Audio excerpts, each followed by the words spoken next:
Olá, olá, muito bom dia a você que está conosco na estreia desse vídeo, hoje num horário diferente, né? Hoje a gente está começando no domingo, às 10h45. Por quê? Se você já acompanha o nosso canal, nós tivemos aí a nossa celebração de Páscoa.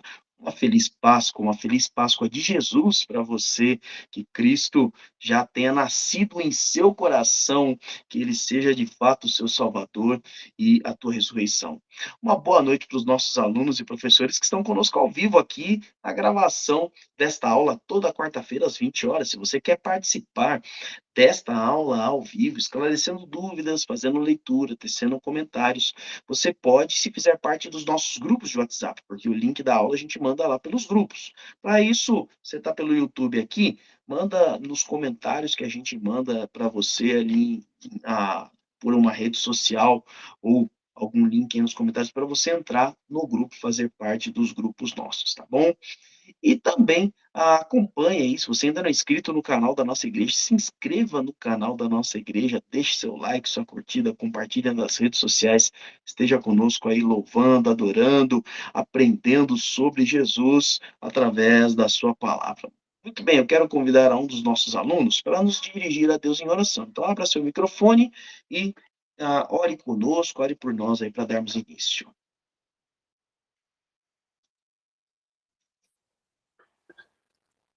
Amantíssimo Deus e Pai, te louvamos e agradecemos por tua bênção, te louvamos e agradecemos pelo privilégio de estudar a tua palavra. Pedimos que o teu Espírito possa estar usando o teu servo, pastor Cristiano, ao ministrar esta lição, que vai trazer a nós a maneira como o Senhor tem trabalhado na história, como o Senhor tem trabalhado em nossas vidas, e que possamos estar dando a liberdade ao Teu Espírito para aplicar o ensinamento à nossa vida. Da mesma maneira, pedimos que o Senhor também trabalhe na vida de todos aqueles que estarão acessando esta live em qualquer momento, que eles possam ser grandemente abençoados por estudarem a Tua palavra.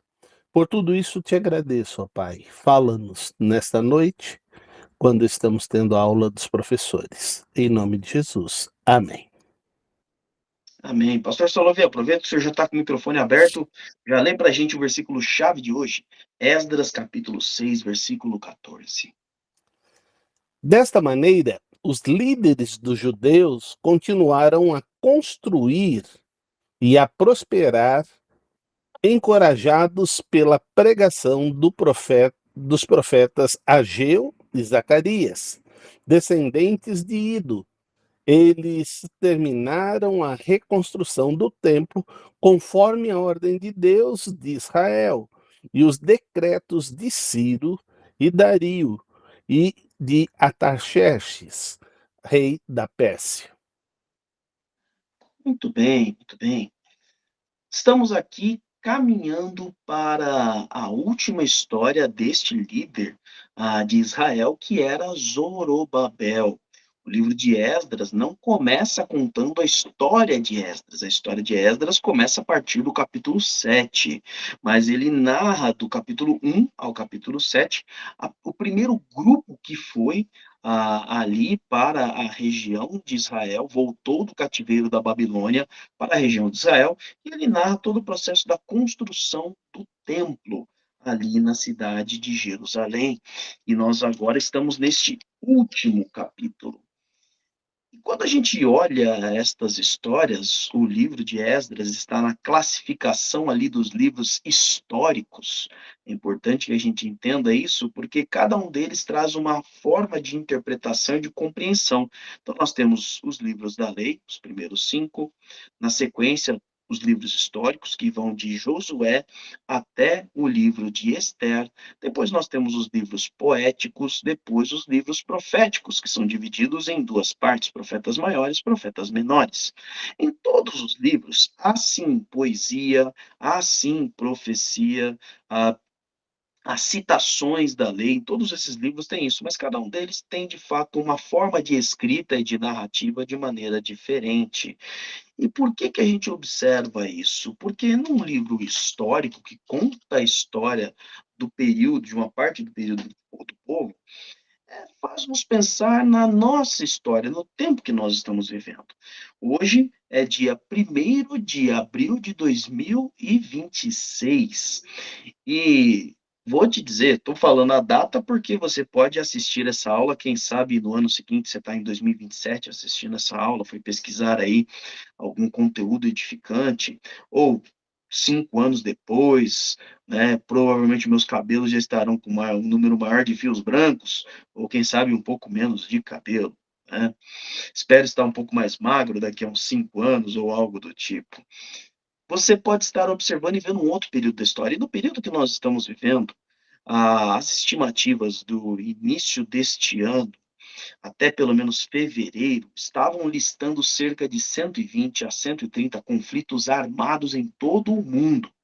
Guerras muito severas, as duas maiores que estão acontecendo, a guerra no Oriente Médio de Israel e Estados Unidos contra o Irã, e aí uma série de países envolvidos, a guerra da Rússia contra a Ucrânia, também com uma série de países europeus envolvidos ali neste conflito. Mas há vários outros conflitos acontecendo, alguns menores, alguns na mesma proporção, porém, ainda assim não televisionados, não muito noticiados. E todo esse cenário de incerteza nos faz pensar que esse mundo de fato está muito maluco, ou é muito maluco. Como ter alguma certeza nessa vida? Como, enfim, entender que há algum propósito em tudo isso? A humanidade repete alguns padrões e não são bons padrões. O que a gente tem certeza que sempre nós teremos é conflitos. Não, pastor, mas a humanidade teve tempos de paz. Se você for analisar os tempos históricos, tempos de paz são as exceções.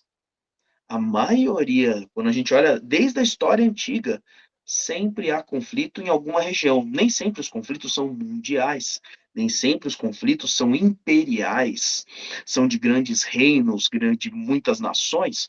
Às vezes são conflitos em regiões diferentes. Então, por exemplo, nós tivemos um tempo de menos guerra na Idade Média, em algum momento aqui, em algum momento ali, em que os reinos não brigavam contra si, ou não brigavam contra as tribos do norte ali da Europa, mas nesse período está acontecendo, no mesmo período está acontecendo conflitos na Ásia, conflitos na África também, ou então em momentos em que a Ásia está pacificada, o Oriente Médio está ali pacificado, está acontecendo um conflito na Europa, o continente africano sempre foi dividido em muitas, em milhares, milhares mesmo, de pequenas tribos que constantemente estavam em conflito.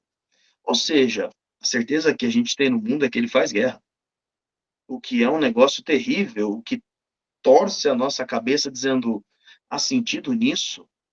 Será que de fato o mundo vai estar vivo daqui a um ano?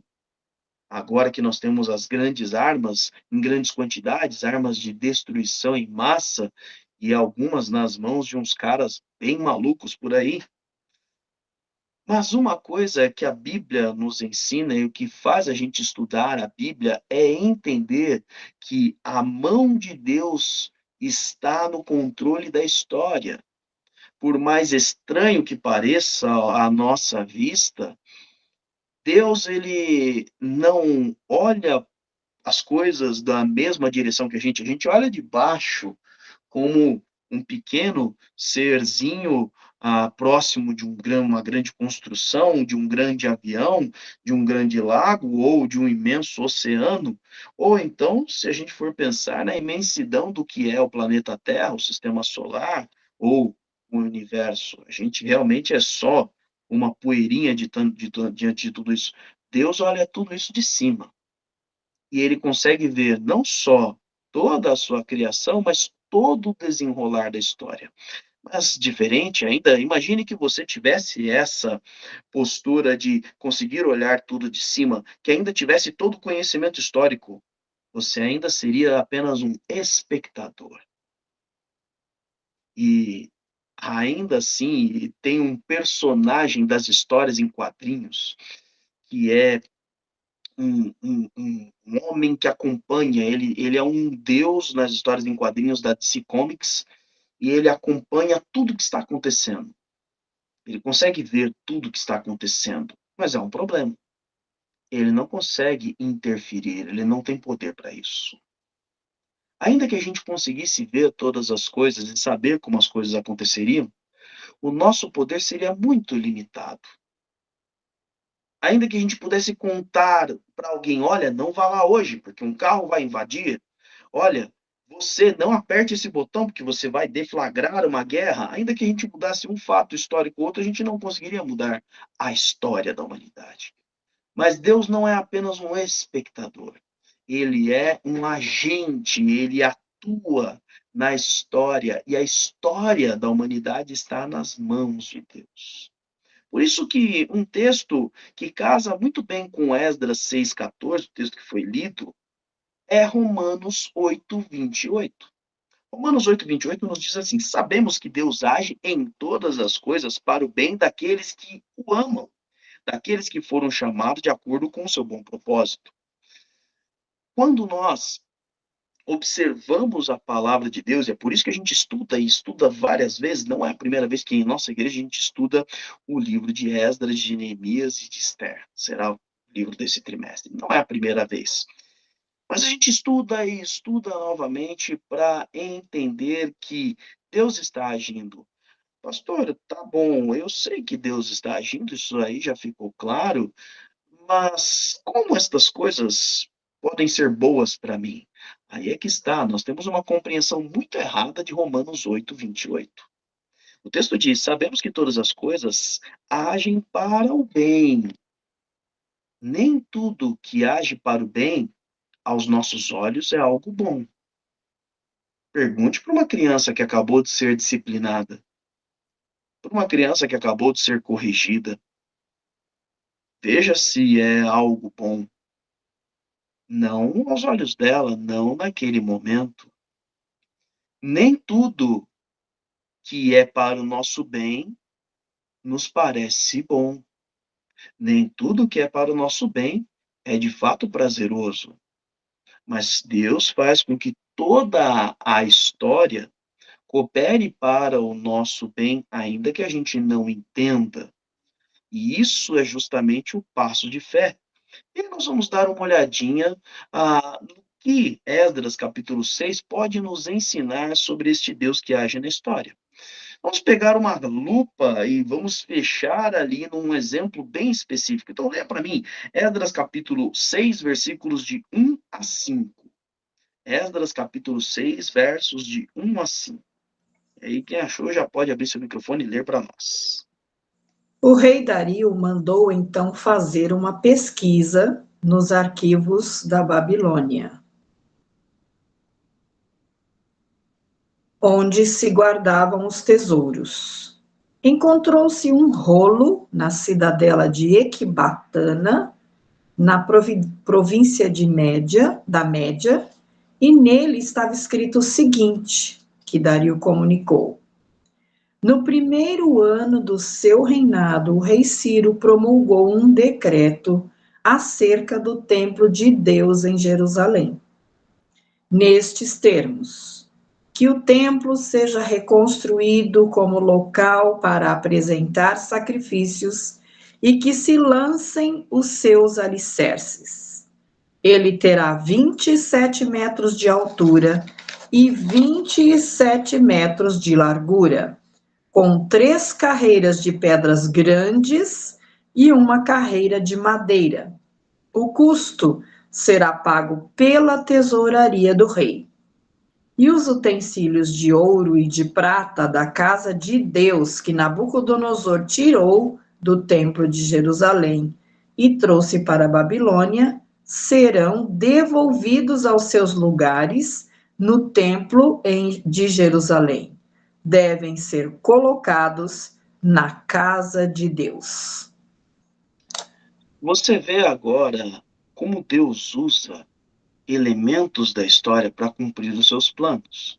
Aqui nós temos um registro histórico. Lembre-se que no capítulo 5, o governador ali da região tinha um nome muito interessante, né? Setar-Bozenai.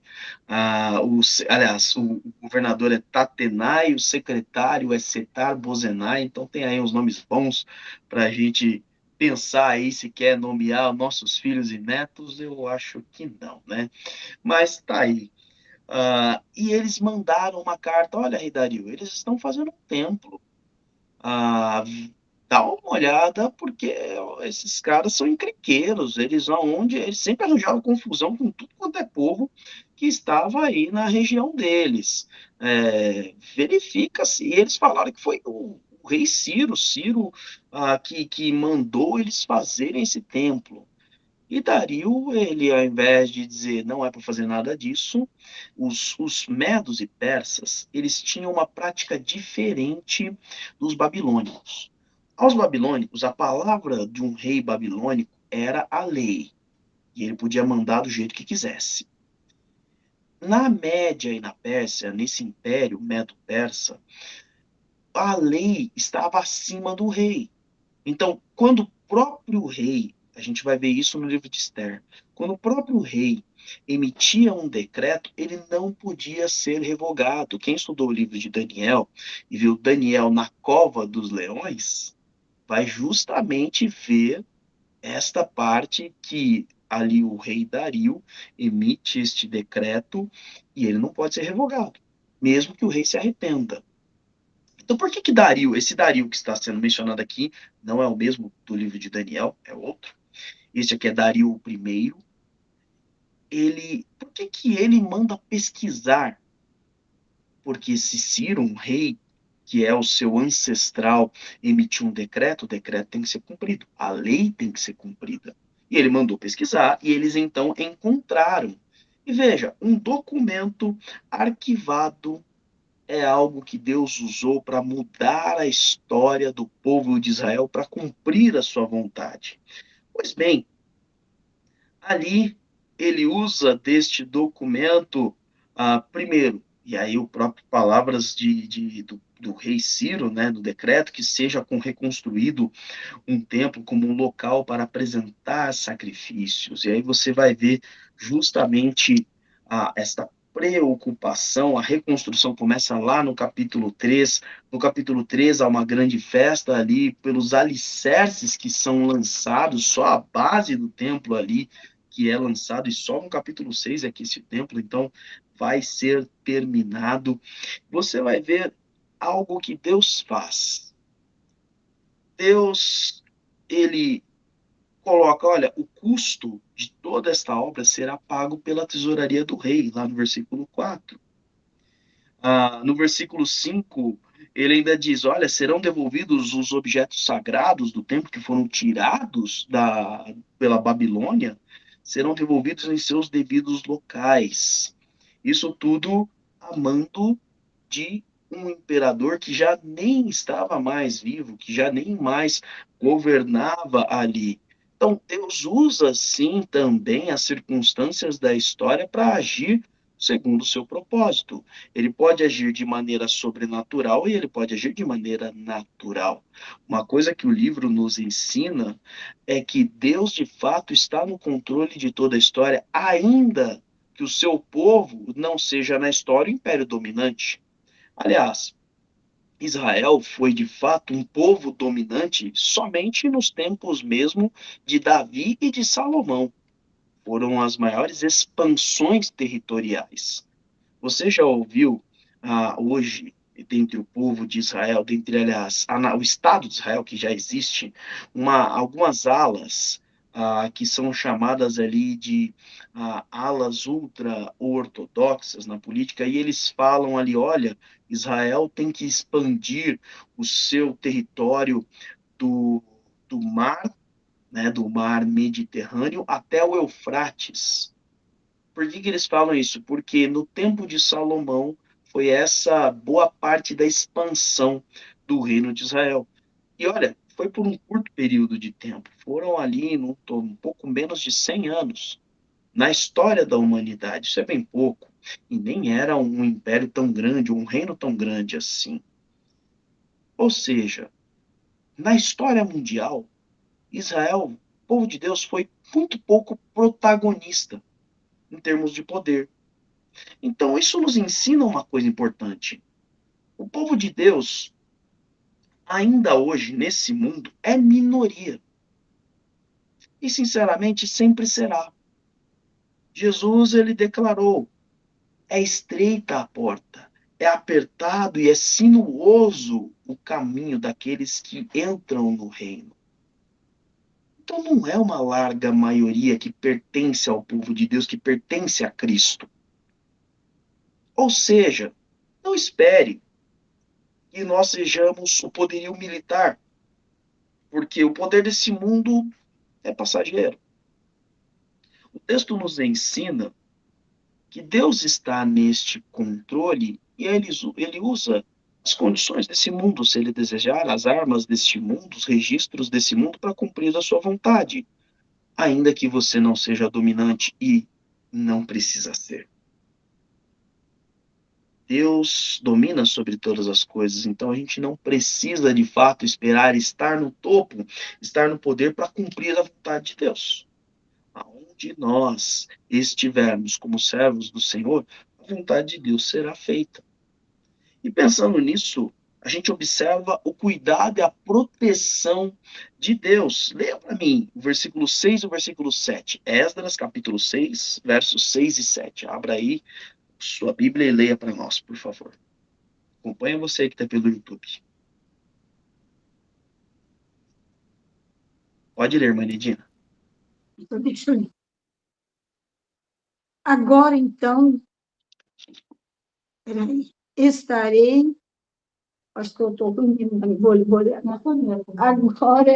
Agora, então, Tatenai, governador do território situado a oeste do Eufrates, e Setar-Bozenai, e vocês, oficiais dessa província, e amigos deles, manifestaram afastar-se, mantenham-se afastados de lá. Não, não interdi, não não interfiram, né? Isso aí, na Isso. obra que se faz nesse templo de Deus. Deixem o governador e os líderes dos judeus reconstruírem esse templo de Deus em seu antigo local. Muito bom. Então é isso Desculpe, mesmo. pastor, mas tem que Imagina. ter mais claridade. Eu vou falar para o Matheus providenciar uma lâmpada aí boa para colocar aí para irmã. Uma Eu tenho, lamparina boa. eu Mas, tenho, ó, eu tenho aqui, olha, ó, vou mostrar aqui, eu vou apagar essa luz aqui, ó. Tá vendo? eu tenho Eu tenho uma também. luzinha que eu ponho aqui em cima também para me ajudar na iluminação, não só do vídeo, mas para enxergar melhor aqui. Tanto que mesmo quando o meu vídeo, quando a gente não tá transmitindo, eu tô às vezes trabalhando com essa luz ligada aqui, viu? É Eu bom, vou faz fazer bem. isso. Colocar a carga antes, bem antes do estudo, se Deus Tá quiser. certo, tá certo. Obrigado, minha irmã. Vamos lá, então. Perceba agora a ação, a proteção da parte de Deus, em que ele, pelas palavras do rei Dario, dá um ultimato aos opositores. Lembre-se que estes daqui, né, Tatenai, Setar-Bozenai, eles eram os governadores ali dessa região oeste do Eufrates, né? Então, justamente aonde estava a antiga Assíria, do Império Assírio, a antiga Síria, não confunda os dois, Assíria e Síria, né? Eram duas regiões diferentes. Israel, Líbano, eles eram governadores de toda essa região. E ainda havia, então, houve depois governadores menores. Zorobabel se tornou governador dessa região ali da Judéia, da Galiléia, de toda aquela província. Bem, você vê eles não podendo fazer o que eles estavam fazendo antes, no capítulo 4 e 5. Antes eles estavam atrapalhando, se opondo, não atacavam, mas desmotivavam, pagavam a gente para sabotar a obra, para ameaçar eles, isso eles vão fazendo, e Dario dá ultimato, olha, eu estou seguindo a orientação do antigo rei, do rei Ciro, e vocês então não atrapalhem, se afastem, mantenham-se afastados de lá, não interfiram na obra. Vocês não vão. Eles queriam no começo ajudar, e aí eles disseram não. Os israelitas disseram não, foi Deus que nos incumbiu dessa obra, não é papel de vocês. E a partir daí eles começaram a se opor, ou seja, não mexa com eles. Deus, quando tem o seu bom propósito, tem a sua ordem, a sua ação, é Ele quem cuida, é Ele quem protege. E toda a terra está nas mãos de Deus e é submissa a Deus. Toda a criação é submissa a Deus. Tanto é que você vai ver dois exemplos estarrecedores, né, no tempo ali de Josué, em que ele ora e na narrativa bíblica, né, ele diz que o sol parou, né, sobre uma região ali da Terra. A gente sabe hoje que cientificamente foi a Terra que parou o seu giro, né? E ainda assim, há também, agora me fugiu, eu sempre confundo o profeta, eu acho que foi o profeta Elias, mas depois alguém me ajuda a lembrar, em que ele ora e o giro da Terra é revertido, porque a sombra é mudada, ou como se também na narrativa bíblica, como eles não tinham esse conhecimento do giro da Terra, então é dito que o Sol ele se moveu para trás, né?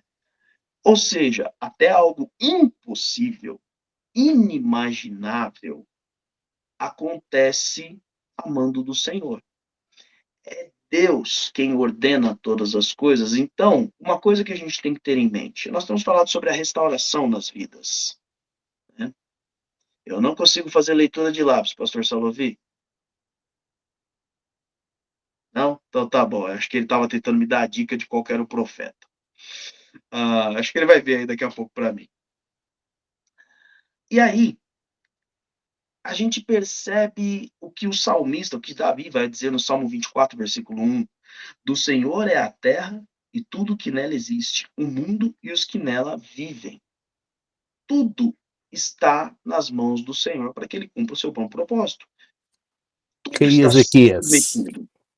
O rei foi Ezequias. Isto. Mas quem foi o profeta, pastor? Fala o nome ou só fala que é o homem de Deus?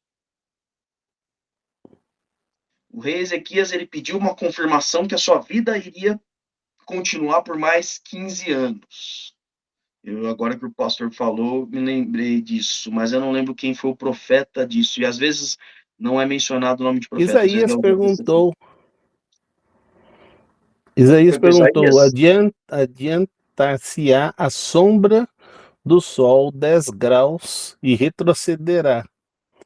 E Ezequias pediu que o que é mais difícil, retroceder. Então, Isaías e Ezequias.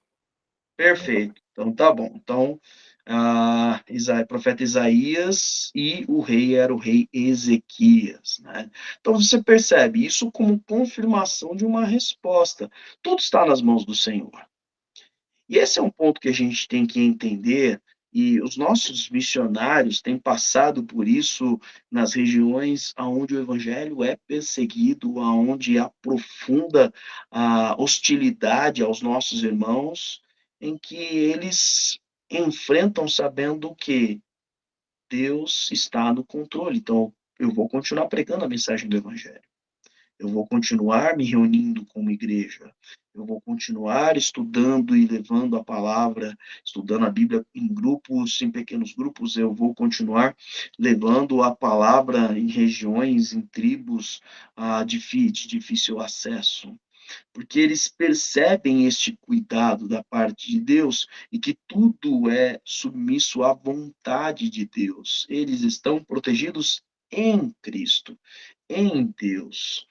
Eu lembro, em 2023, a nossa Junta de Missões Nacionais realizou uma ação das igrejas batistas de São Paulo, da cidade de São Paulo, junto com a Missão Cristolândia, ali na antiga Cracolândia, no centro de São Paulo. Isso em novembro de 2023. Mas antes da gente começar aquela ação, o pastor Fernando Brandão, que era o diretor da Junta de Missões Nacionais na época, ele se reuniu com os pastores, se eu não me engano, no mês de maio ou junho, alguma coisa assim, ou seja, 6 meses antes ali desta ação, dizendo que o governador de São Paulo da época havia marcado uma reunião com ele, justamente perguntando como eles poderiam colaborar,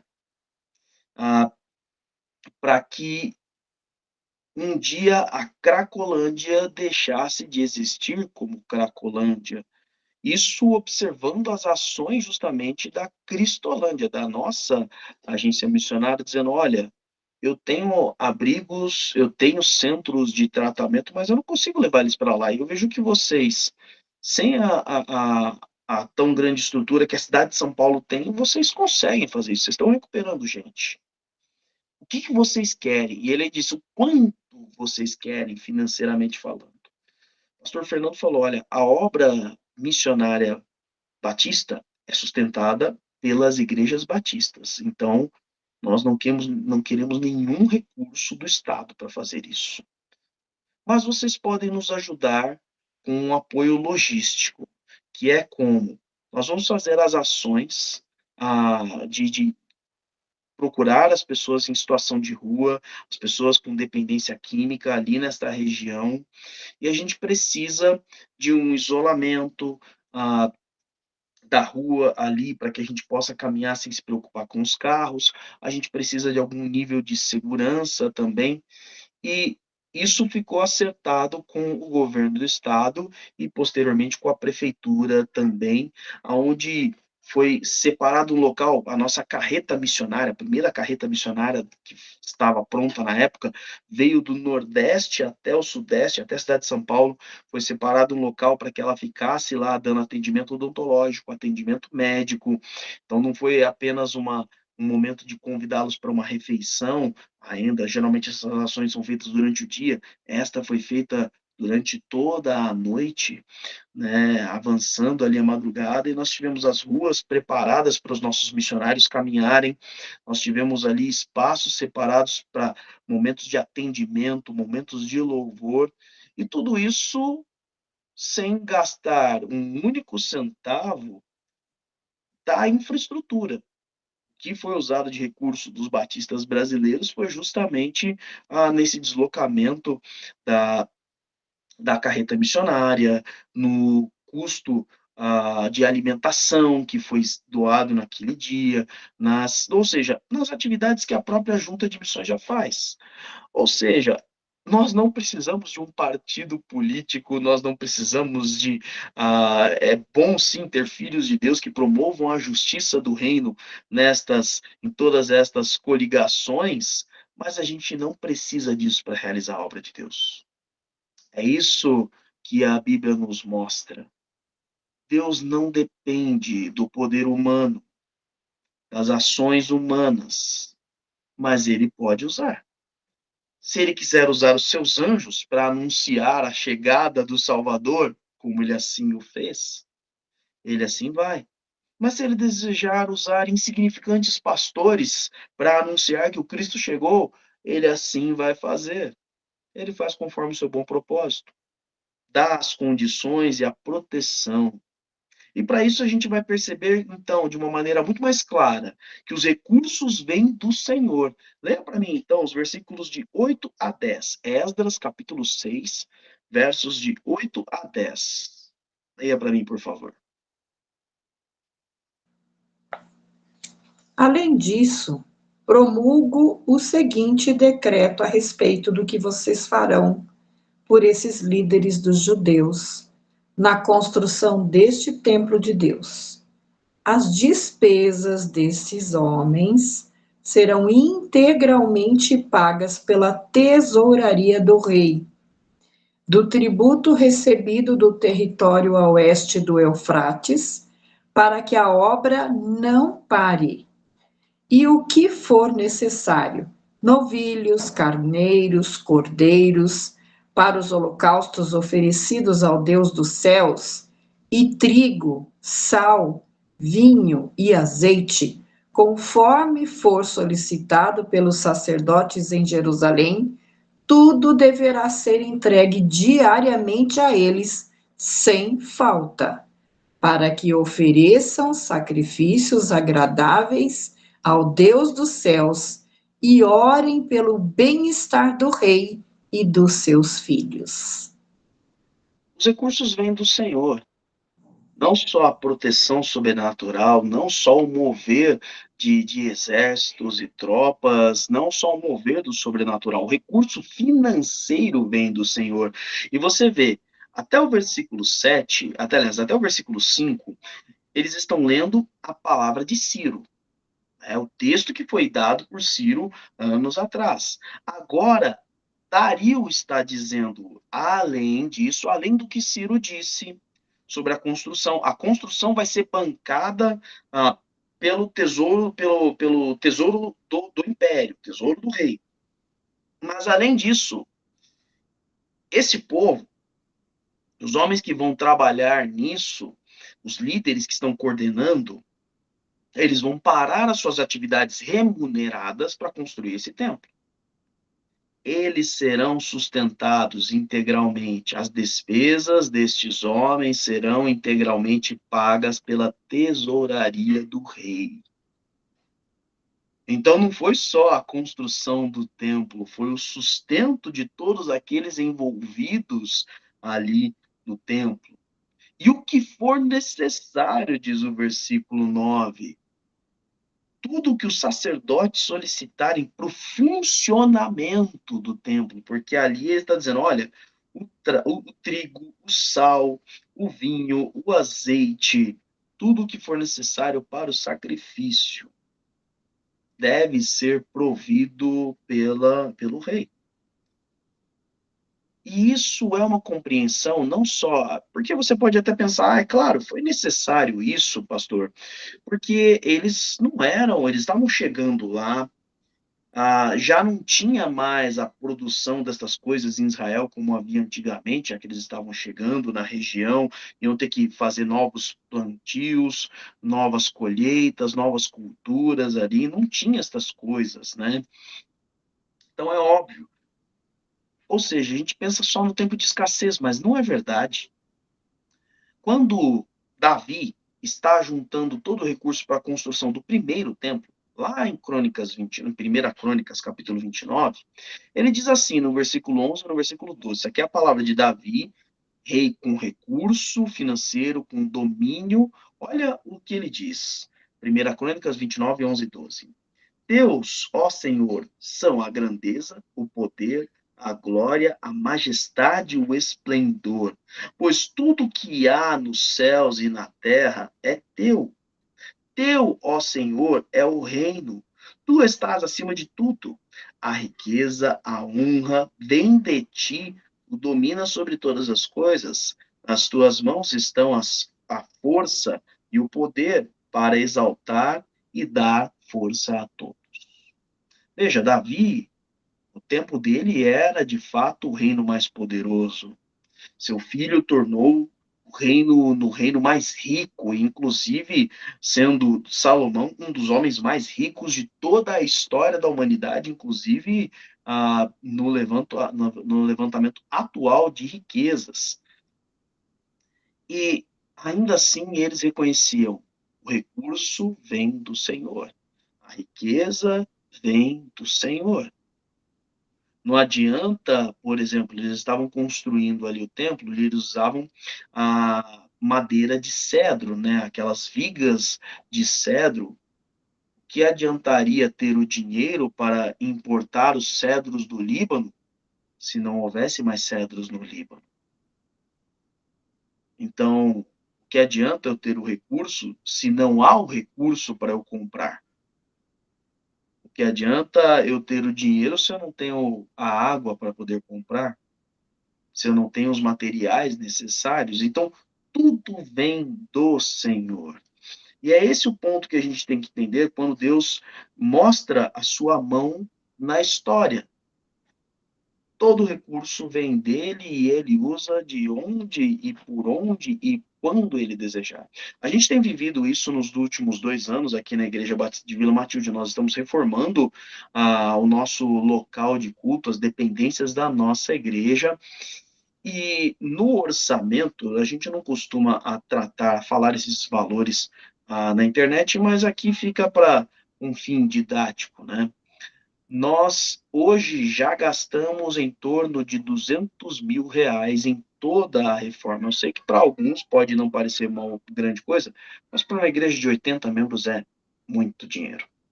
Para nós realmente é muito recurso. E se você falasse comigo em julho de 2024, que foi quando a gente começou os projetos para esta obra, e você dissesse para mim, pastor, nós vamos precisar de 200 mil, porque sabe quanto foi orçado?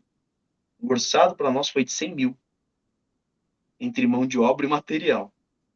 Ou seja, não passou em 50%, passou em 200% o que foi orçado, e ainda nós vamos passar ainda neste valor.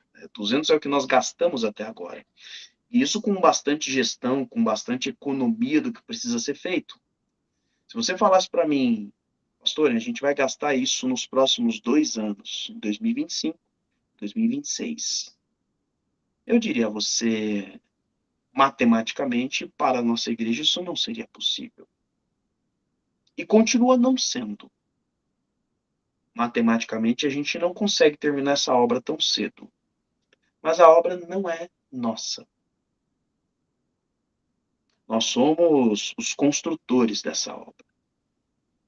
O terreno, a propriedade, pertence ao Senhor. Porque tudo que está no bairro de Vila Matilde pertence ao Senhor. Porque todo o material que a gente utiliza de cobre, ferro, cimento, pedras, tudo pertence ao Senhor. E nós temos experimentado isso não sendo, novamente, os dominantes em toda essa situação. Por isso que agora Esdras narra os versículos 13 e 14, dizendo o que aconteceu depois de tudo isso. Então, leia para mim, Esdras 6, versículos 13 e 14. Pode ler.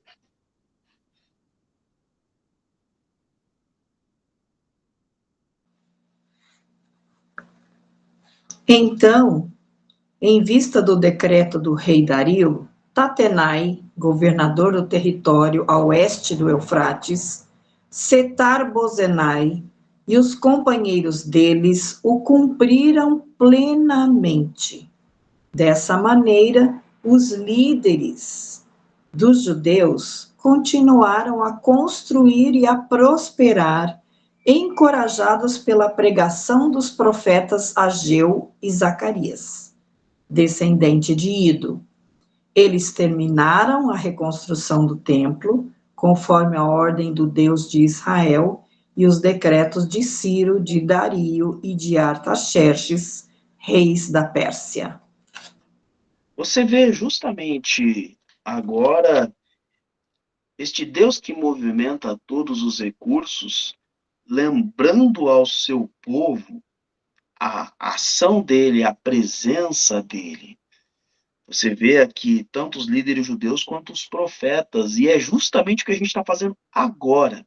Como profetas desta geração, nós estamos compartilhando a palavra de Deus, dizendo justamente isso: não desista, não desanime, não esmoreça, porque Deus está agindo, porque Deus está garantindo, porque a obra não é obra de homens, é obra de Deus. Davi disse isso lá em 1 Crônicas 29. A obra que darei ao meu filho não é obra para homens, é obra para Deus. E eles estão agora realizando a mesma obra em condições diferentes. A obra continua sendo de Deus.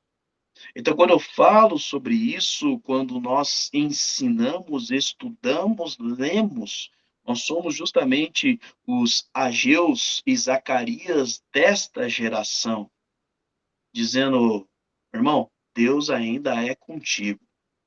O mesmo Deus que esteve no passado com Zorobabel, com toda a liderança daquela época, é o mesmo Deus que está conosco hoje. Por isso, a gente tem que ter o reconhecimento de Deus sobre o controle da história. Por isso que, mesmo ao olhar esses cenários diferentes e ver uma sombra terrível de um futuro, ou imaginar uma sombra terrível de um futuro, a gente se volta para a palavra e, numa ação de reconhecimento, a gente percebe Deus continua o controle da história. Para isso, vamos ler agora versículos de 15 a 18. Esdras 6, do 15 ao 18. Quem achou pode ler. O templo foi concluído no terceiro dia do mês de Adar, no sexto ano do reinado do rei Dario. Então, o povo de Israel, sacerdotes, levitas e o restante dos exilados celebraram com alegria a dedicação do templo. Para a dedicação do templo, ofereceram 100 touros, 200 carneiros, 400 cordeiros e com ofertas pelo pecado de todo o Israel, 12 bodes, de acordo com o número das tribos de Israel, e organizaram os sacerdotes em suas divisões e os levitas em seus grupos para os serviços os serviços de Deus em Jerusalém, de acordo com o que está escrito no livro de Moisés. Você vê agora os israelitas, depois da obra terminada, celebrarem, como diz o versículo 16, celebrarem com alegria a dedicação do templo a Deus. Deus gosta de festa, gente. Deus é festeiro. Deus gosta da celebração. Quando alguém aceita Jesus Cristo, a Bíblia descreve que há uma festa no céu pelo pecador que se arrepende. Então, o povo de Deus é o povo da festa. E olha, isso aí é antigo, tá? Porque quando Deus dá as leis a Moisés, lá no livro de Êxodo, ele coloca várias festas. E por que estas festas? Todas as celebrações, todas as festas eram para lembrar o que Deus fez. E isso é uma coisa importante.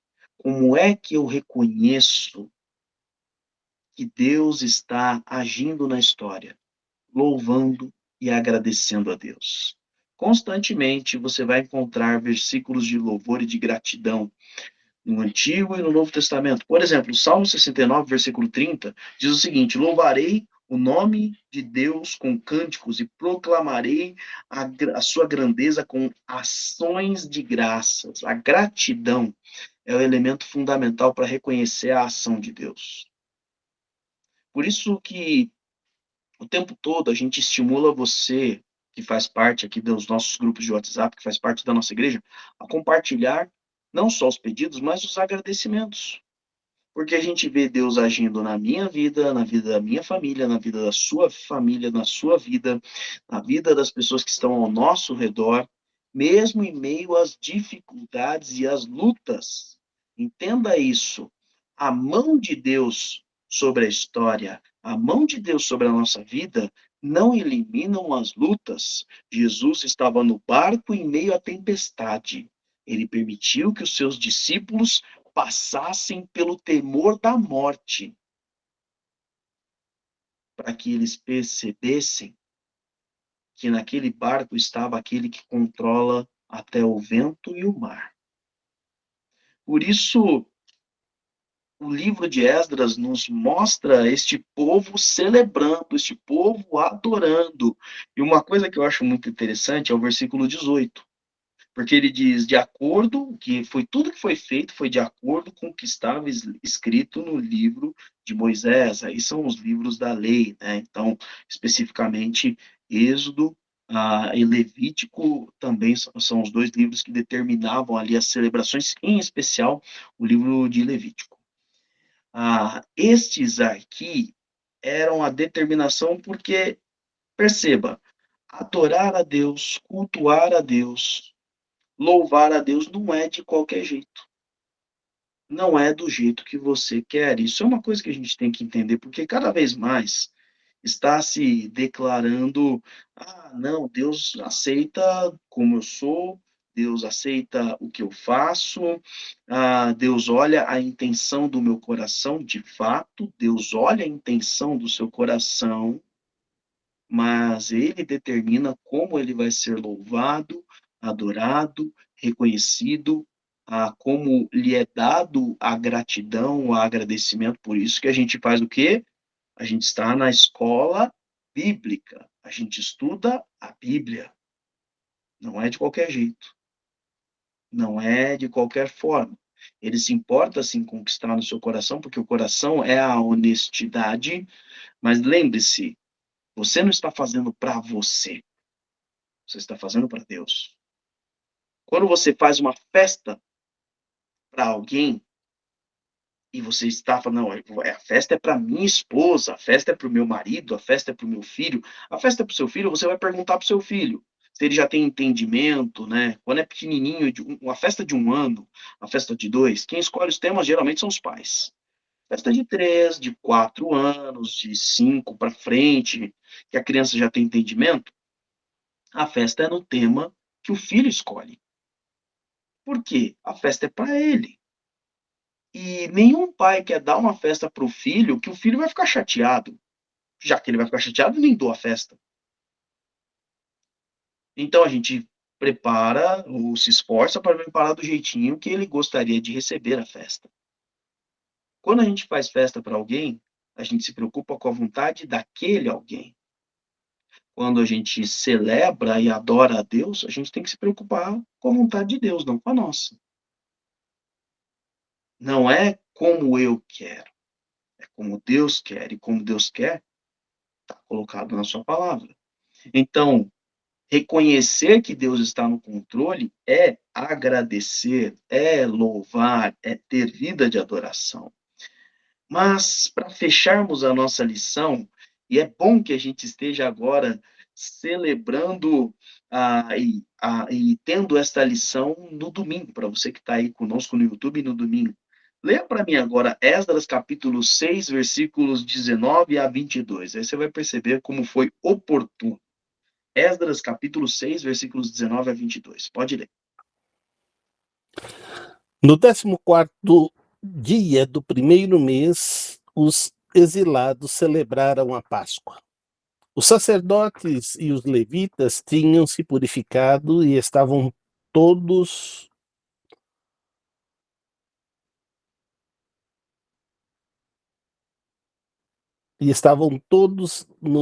cerimonialmente puros. Os levitas sacrificaram o cordeiro da Páscoa para todos os exilados, para os seus colegas sacerdotes e para eles mesmos. Assim, os israelitas que tinham voltado do exílio comeram do cordeiro juntamente com todos os que se haviam separados das práticas impuras de seus vizinhos gentios, a fim de buscarem o Senhor, o Deus de Israel. Durante 7 dias eles celebraram com alegria a festa dos pães sem fermento, pois o Senhor os enchera de alegria ao mudar o coração do rei da Síria, de maneira que ele lhes deu força para resistirem à obra da reconstrução do templo do Deus de Israel. Veja que coisa maravilhosa, né? Estamos no domingo de Páscoa, justamente ministrando esta lição, E aí pode ser até que você se pergunte, ué, pastor, mas a Páscoa não é sobre Jesus? A Páscoa não foi uma celebração instituída inicialmente para celebrarmos a morte e a ressurreição de Jesus, não. A Páscoa foi instituída no tempo de Moisés, você pode conferir lá em Êxodo capítulo 19, aliás, não, capítulo 19 não, perdão, capítulo 13, se eu não me engano. Deixa eu confirmar aqui, 12 e 13. Capítulo 12 e capítulo 13. É isso aí. Então, você vai ter justamente a celebração da Páscoa e a instituição da Páscoa. Bem, lá, a Páscoa, no tempo de Esdras, celebrava a libertação de Israel, do povo de Israel. E é justamente o que significa a Páscoa em Jesus Cristo. Israel foi libertado da escravidão no Egito. O povo de Deus hoje, a Igreja de Cristo, foi libertada da escravidão do pecado. Então, a gente tem que estar entendendo que reconhecer Deus a mão de Deus na história é entender que Deus trouxe a vitória. Nós já vencemos. Jesus declarou na cruz: está consumado, está concluído, está terminado. A obra já está erguida. Jesus se refere a ele no Evangelho de João como o templo. Destruam este templo e eu o reconstruirei em 3 dias. E aí João faz o comentário dizendo que Jesus se referia a ele, não ao templo em Jerusalém, porque de fato toda a obra já foi concluída. Pastor, se toda a obra foi concluída, o que a gente está fazendo? A gente está anunciando a obra. O nosso papel é dizer, olha, tudo já está consumado, tudo já está feito. E é isso que a gente faz nos cultos de Páscoa, por exemplo. A gente declara, Cristo já consumou tudo. Você precisa conhecê-lo. Você precisa se entregar a Ele. Ele morreu na cruz e Ele ressuscitou em obediência ao Pai, por amor a você. E agora Ele quer construir um relacionamento pessoal com você. Essa é a nossa grande obra. A gente está ali reformando a Igreja Batista de Vila Matilde, não para ser o templo do Senhor aqui na terra, onde Deus será adorado. Não, é um local onde nós nos reunimos para pregar o Evangelho e para sermos mutuamente edificados. É apenas um local. E à medida que a igreja for crescendo, nós precisaremos expandir o local, quem sabe mudar de local, porque a grande obra não são pedras mais, não são mais colunas, não são bancos, não são cadeiras. A grande obra é a restauração que Deus quer fazer no bairro da Vila Matilde, onde está a nossa igreja. Na cidade de São Paulo, onde estão as igrejas de Cristo espalhadas em toda essa cidade, no estado de São Paulo, na nação brasileira, na América Latina, em todo o mundo. Deus nos chama a fazer parte desta obra, mas Ele nos chama com tranquilidade, porque é dele a mão que controla a história.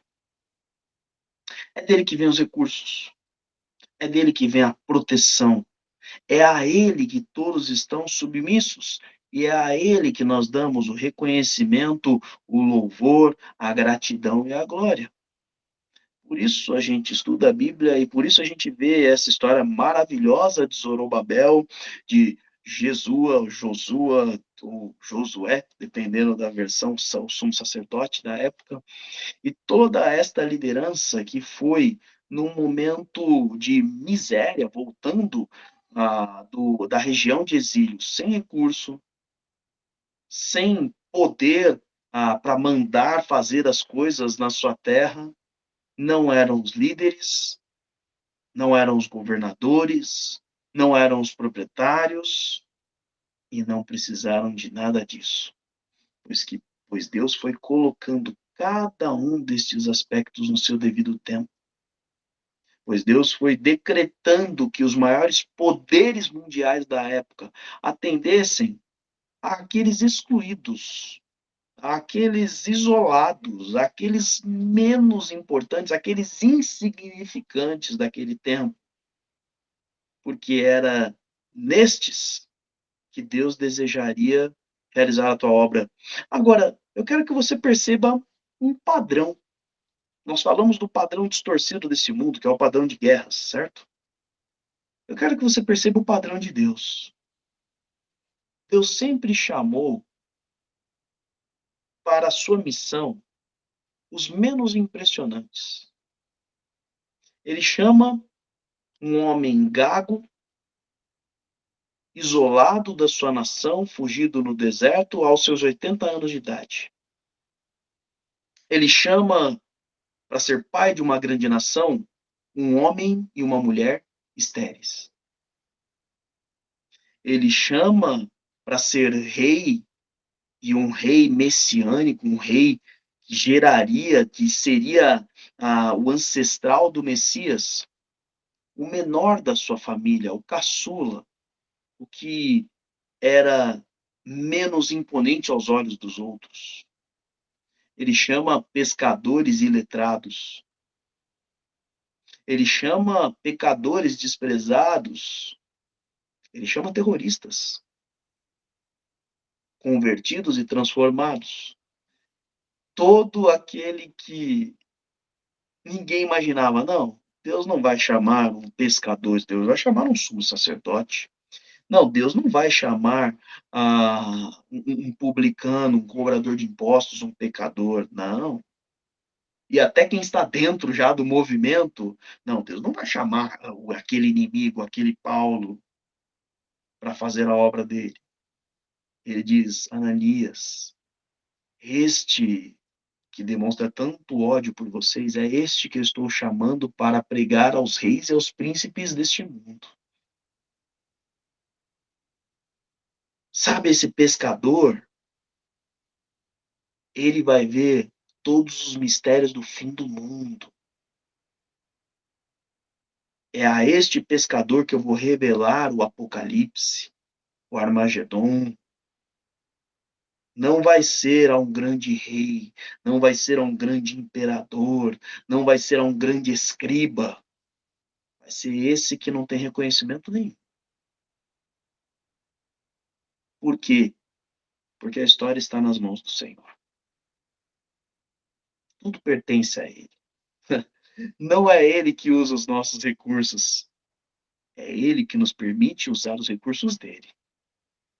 Porque não interessa se o recurso está no Tesouro Nacional, se está no governo americano, se está nos cofres russos, se está nas jazidas de ouro, de diamantes. Tudo pertence ao Senhor. E Ele vai usar quando, como e onde Ele quiser. Por isso, queridos, não desistamos de fazer parte dessa obra de restauração na vida das pessoas, porque todo recurso que for necessário, Ele coloca nas nossas mãos para que essa obra seja cumprida. Amém? Obrigado pela presença dos nossos alunos e professores, obrigado pela tua presença aí no YouTube. Não deixa de compartilhar. Se você ficou com alguma dúvida, coloca aqui nos comentários, aqui embaixo. E também, se edificou a tua vida, põe aí nos comentários. Eu sei que você já acompanhou a nossa celebração. Se inscreva no canal aí para justamente estar nas outras programações. Deus abençoe a todos. Um grande abraço. Amém. Obrigado, pastor Cristiano. Deus tem o controle de tudo realmente.